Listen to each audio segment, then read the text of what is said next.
Welcome to The Frame, an initiative of Access Framingham. My name is Brendan Fitzpatrick. Tonight, we'd like to do something a little different. With the turn of the new year upon us, we wanted to take a look back at some of the biggest stories we've covered here on the program and on our website since The Frame's debut in September. We'll be taking a look back at key updates we've provided, interesting conversations we've had the pleasure of taking part in, and highlights of local community members. They're stories that still matter to Framingham and issues that we'll continue to follow up on in 2024, but we begin tonight with municipal government matters, as Framingham had its election this year.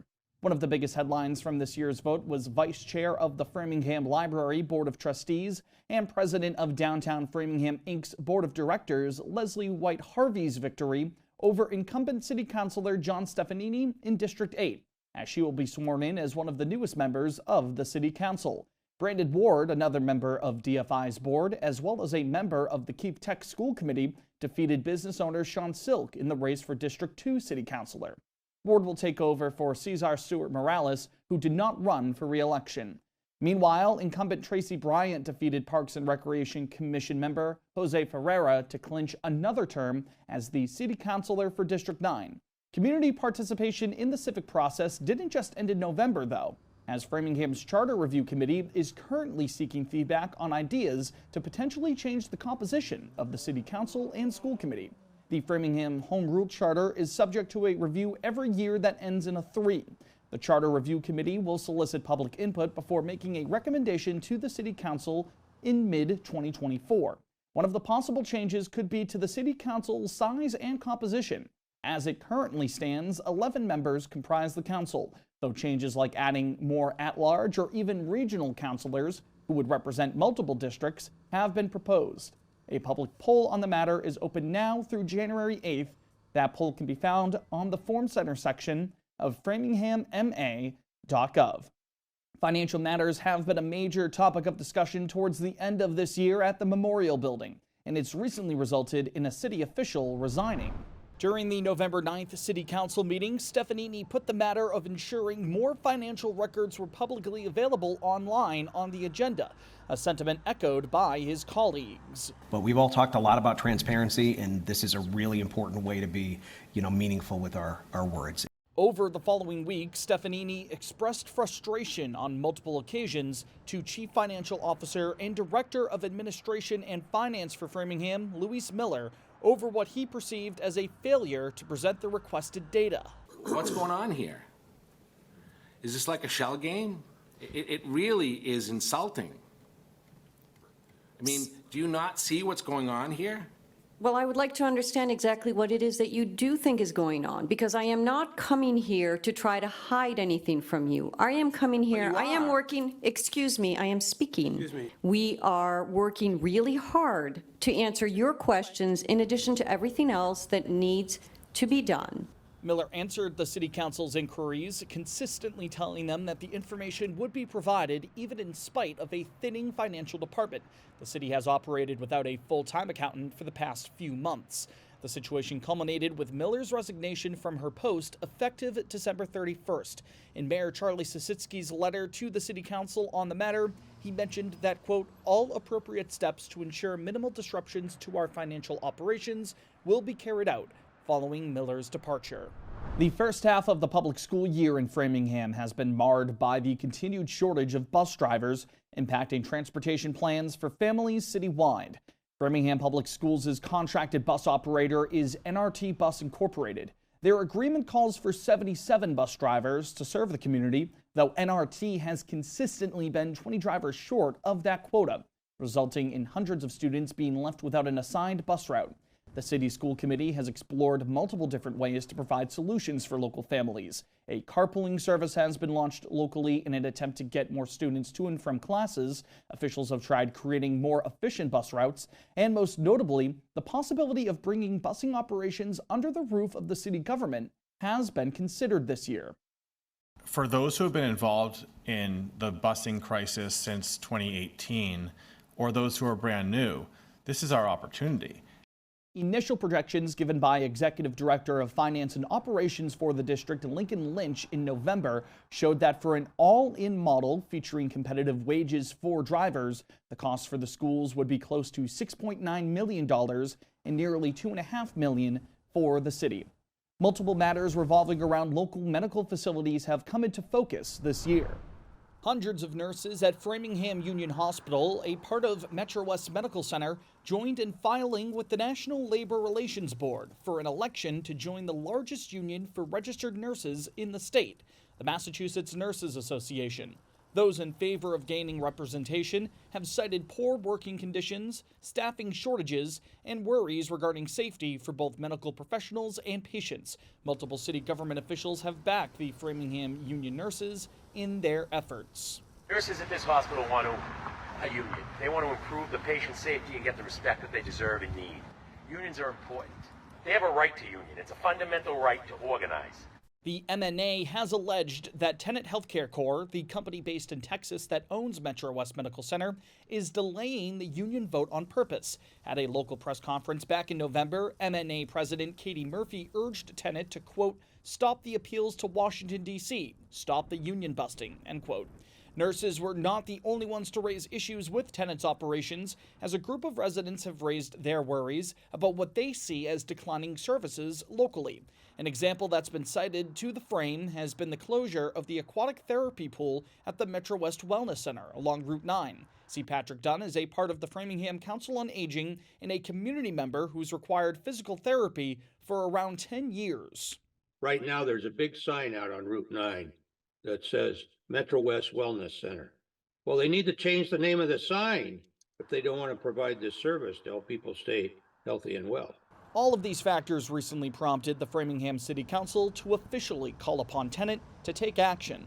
During their December 19th meeting, the City Council unanimously voted to write a pair of letters, one demanding that Tenet allow the MNA vote to be carried out locally, with another moving towards inviting Tenet leadership to attend a January meeting in order to have the community's list of concerns put on the record in front of them. A large influx of migrants fleeing other nations impacted many communities across Massachusetts in 2023, including Framingham. Many of these migrants seeking shelter have come from countries such as Haiti. Governor Maura Healey activated hundreds of members of the Massachusetts National Guard back in September as the state's emergency shelter system reached its max capacity of 7,500 families back in November. Framingham officials have worked alongside local organizations such as Jewish Family Services of Metro West and the Community Foundation of Metro West to offer additional services and resources to those families in need. Stakeholders in the region have partnered with state agencies to provide legal services and employment opportunities. They want to work. They want to support their families. And we have thousands of open jobs going unfilled here in our state. So we are not waiting any longer. All of those stories and much more have been covered this year on our website, www.theframe.news.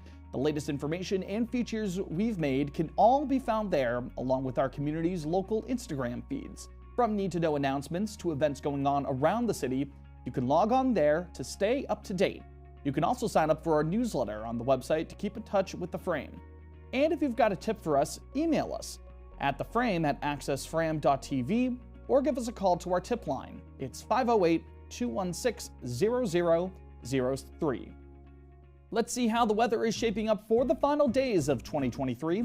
Friday, we're expecting clouds with occasional rain showers, highs in the mid-40s and lows in the upper 30s. That rain might continue into Saturday as well, with clouds persisting into the afternoon, highs in the upper 40s and lows in the upper 20s. Finally, for Sunday, that's New Year's Eve, you can expect sunshine to round out 2023, highs in the low 40s and lows in the upper 20s. Looking back at more of the stories we've covered over the past few months, The Frame wanted to highlight a few invaluable organizations that serve the needs of our community, such as A Place to Turn. A Place to Turn is a food pantry that serves 20 towns in the greater Metro West area, including Framingham, where in addition to fresh food and produce, they offer personal care products and diapers. Because of a growing need for their services, A Place to Turn had an exciting year of expansion and renovations to their facility on Hartford Street in neighboring Natick. which now allows them to serve more clients than ever before.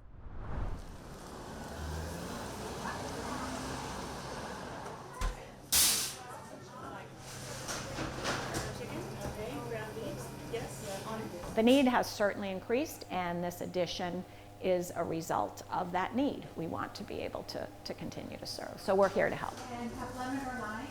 We're so happy to have people come into our new space. 3.5 years of serving outside because of COVID. Floors are all new and the spaces are all bright and easy to maneuver. So a lot more space to bring our clients through. To help people who, through no fault of their own, are struggling, with the economy the way it is. They're working 1 and 2 jobs. They are struggling, they're making minimum wage. It's hard to, exist, especially you have kids in school, you have different expenses. There's bagels, there's some English muffins. Our pride and joy is certainly our shopping experience. We want to not be a giver-receiver situation. We want to work together with the family or the individual to provide what they need. All right, let's just push this cart right here. We don't just give out cans and other food that they could probably get at other pantries or the Greater Food Bank. We're all about fresh and nutritious food. We do that really from grants, but we also partner with farms. It is about partnering. Thank you so much. Bye. And I think that's what we all found during COVID is let's not just stay in our lanes. We need to do whatever we can do to help those in our community that are struggling. Everything that every person does makes a difference. I put out a number like, yes, we served 30,200 people last year. Each person has a story, is an individual. And what we're doing because of donations, whether it's food or product or money, changes them and makes things better for them. As I always say, we depend on a caring community to do this. It's a great community to live and to be a part of. People are generous. And A Place to Turn provides its clients with a week's worth of food once a month. All you need is to provide proof of address in the Metro West area. They're open Monday and Wednesday from 4:30 to 6:30 p.m. and Tuesday and Thursday from 9:30 a.m. to 12:30 p.m. Winter is here meanwhile, which means unfortunately Framingham's Garden in the Woods is closed until its 2024 season. But when the Frame took a visit to the Botanical Gardens this past summer, it was like a hidden gem tucked away from the hustle and bustle of Framingham's northern suburbs. Garden in the Woods is a part of the Native Plant Trust, a not-for-profit organization with a mission to conserve and promote New England's native plants. Back in August, the Frame set out to learn more about the importance of that mission.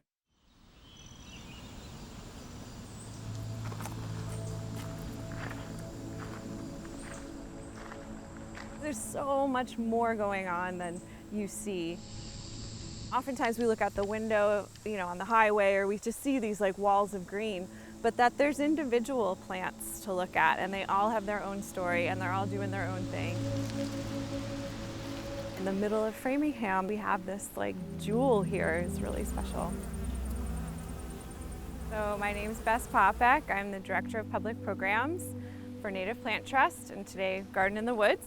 For your average visitor who's coming here to learn about plants, I think it's really just I had no idea that this was a thing, right? It's a kind of like ecological horticulture, which is essentially at its very most basic, selecting plants that support the environment around them. That is the mission, to promote our native plants. I have been a volunteer here since 2009. I came and offered my services as a tour guide. It's so different from all of our neighborhoods in that our neighborhoods are always bulldozed and flattened, and yet here you see the incredible slope of the land. It's very helpful for the birds, the bugs, the bees, right? Like plants feed and the bugs feed the birds, right? Like there's a whole cycle that we need to be aware of, that when we pull things out of, what are the birds eating? Because the bees aren't there pollinating, and the whole cycle gets broken, right? So to think about how important it is to maintain that piece of things. think about green space as something to advocate for that will actually help. There is, of course, a whole movement to change the backyard into something that actually is alive and dynamic and not a lawn with plants that are exotics from other places that don't really provide, because of course we know so much about the way plants and insects and animals evolve together.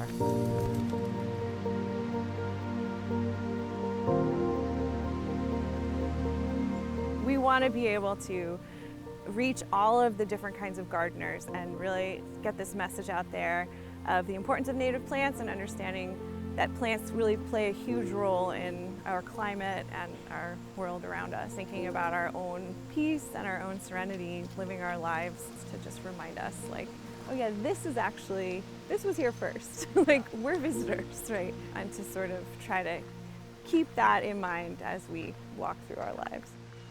And a reminder that Garden in the Woods will reopen in April of 2024. Many of you may be ringing in the new year with loved ones, especially that of the furry variety.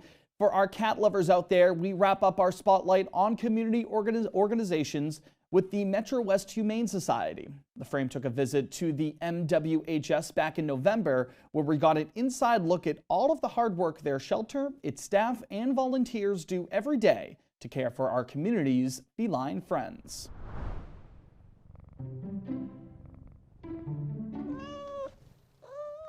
What is it about cats that tug at our heartstrings? I love cats very much. I feel very calm near cats. They give me a lot of positive energy, non-judgmental at all. They certainly can make great companions. Her name is Dimona, actually, and she has been actually my best friend. She's in the same room with me all the time. Or perhaps it's fascination that so much personality can be packed into such a small and curious creature. It's also very interesting for me, almost like humans. Like, you have to take time to understand all of the aspects of the personalities. But could it be even simpler than that? They're cute and I love them. Cats rule. That's Maria Belzerini. She's the president of the Metro West Humane Society in Ashland, bordering Framingham. And wouldn't you know it, their nonprofit shelter is filled with cat lovers. We care for stray cats, cats that are surrendered, cats in the Metro West area that are brought to us.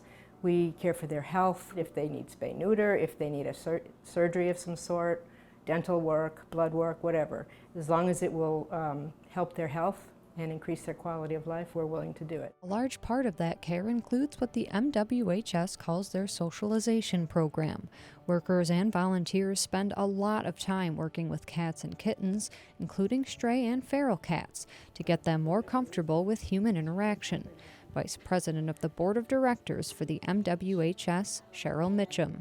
It's just amazing to see them blossom and become able to get out of their cages and go into a room where we can actually sit down with them, and they blossom even further, and they come out and they want to be near us. They start rubbing up against us. Hi, bud. That blossoming makes it more likely for these furry little friends to find a home and stay there. We see miracles every day. Cats that would not be near you for a second become lap cats over time. It takes time. Time and hard work. It's not all just fun and games, at least for some of us. It is a lot of work, but it is the compassion of everyone that we have here, all of our volunteers, our staff. It's giving these little beings a shot at life, a loving life. And it just feels, you'd see them, it feels really good to let them find their home. The Metro West Humane Society takes their adoption process very seriously to ensure that all of the love and care they've put into these companions continues on to their forever home. You can look at an application and see good things, but when you see the magic between the cat and the human, then you know you've got the right family. That's one of the joys of my life, is getting them matched with the perfect family. It's just a wonderful thing. He's purring. That is amazing. The MWHS depends on monetary donations and supplies from the community. If you would like to get involved or donate, you can visit the Metro West Humane Society's website at metrowesthumanesociety.org. As we head into the new year, look for us on social media to stay in touch throughout 2024. You can find us on Instagram as well as on X, formerly known as Twitter, at FrameNews_. Follow us there for daily updates and tag us when you're out in the community. You can also subscribe to the Access Framingham YouTube channel and hit the bell icon to be notified when new episodes go up each week. Check out our Facebook page simply by searching for The Frame as well. Moving on now, as Framingham officials made major moves in 2023 to bring two municipal building plans closer to reality: a new elementary school on the city's south side, as well as a new community center. Framingham was recently invited to partake in the Massachusetts School Building Authority's eligibility period, meaning that state and municipal groups will work towards developing a school to replace Hemingway Elementary School, which many local officials have said is in need of a replacement due to insufficient offerings and space. Proponents also point to a South Side school as an opportunity to provide more equity for families on that side of Route 9. A $9 million agreement for the purchase of the Sisters of St. Joseph's property along Bethany Road was authorized by both the school committee and city council earlier this year, while an executive order from Mayor Sisitsky led to the creation of the Framingham School Building Committee. Sisitsky also mandated the formation of the Framingham Community Center Advisory Committee following the $3.35 million purchase of the former Marion High School property. The city completed that transaction in September, as officials are planning on building a new community center with amenities like a swimming pool, theater space, and other resources for residents. In higher education news, Massachusetts Bay Community College's local campuses are now officially part of a major statewide program that was announced this year, Mass Reconnect.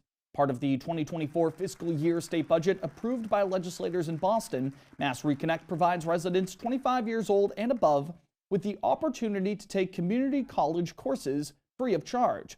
Associate Vice President for Institutional Advancement, Marketing, and Communications at Mass Bay, Jeremy Solomon, explained that it's a way to open doors for thousands of residents in the Commonwealth. When we talk about free community college, that's exactly what we're talking about, okay? The students will be reimbursed for tuition, for fees, and they also get an allowance for books and supplies. So you are talking zero cost to achieve an associate's degree in Massachusetts. Other requirements, such as completing the free application for federal student aid and not having an equivalent degree at another institution, are needed to enroll in the program. Governor Healy said she anticipates that up to 10,000 students may enroll in Mass Reconnect by the next fiscal year.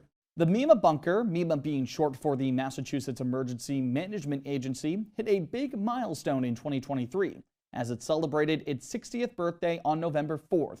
The Cold War-era bunker, originally known as the Massachusetts Civil Defense Agency, was designed to ensure government continuity in the event of a nuclear attack. Operations within the bunker now, however, have evolved quite a bit. Now it supports MEMA headquarters and its dedicated team of emergency management officials who serve the Commonwealth in times of great hardships, like the Boston Marathon bombing or severe weather events. According to MEMA, honoring their hardworking team was really what the bunker's birthday celebration in November was all about. We must be ready for a new danger, the atomic bomb. There is a bright flash, brighter than the sun. It is such a big explosion, it can smash in buildings. This is an official civil defense film produced in cooperation with the Federal Civil Defense Administration and in consultation with the Safety Commission of the nation. President Kennedy had this initiative. They also took into account that there would be 300 people that would be working underground for up to 30 years. 60 years ago in 1963, this was a nuclear bunker that was built to protect the people who were here to protect the public. Going around these right-angled corners does not allow gamma radiation to follow them down the pathway. And although it's changed over the years, but it's always served as the place where the Commonwealth brings people, agencies, and organizations together to keep people safe in times of disaster, ranging from the Merrimack gas explosion to COVID-19 to the Boston Marathon bombing and countless blizzards, nor'easters, floods, Hurricane Bob, it goes on. This room can be organized based on the needs of the event. I know we're here to recognize the 60th birthday of the bunker, but really what this is about, are the people who work in the bunker. So it's a bit of an adventure getting down here, but we're happy you're here. Who work with, collaborate, communicate, and really get the job done in some of the toughest times that this Commonwealth has to face. It's really the selfless and hardworking people who show up here every day to protect the citizens of the Commonwealth who really deserve our celebration. Well, I got to tell you, I've seen from over all these years the worst that the world can bring out on people.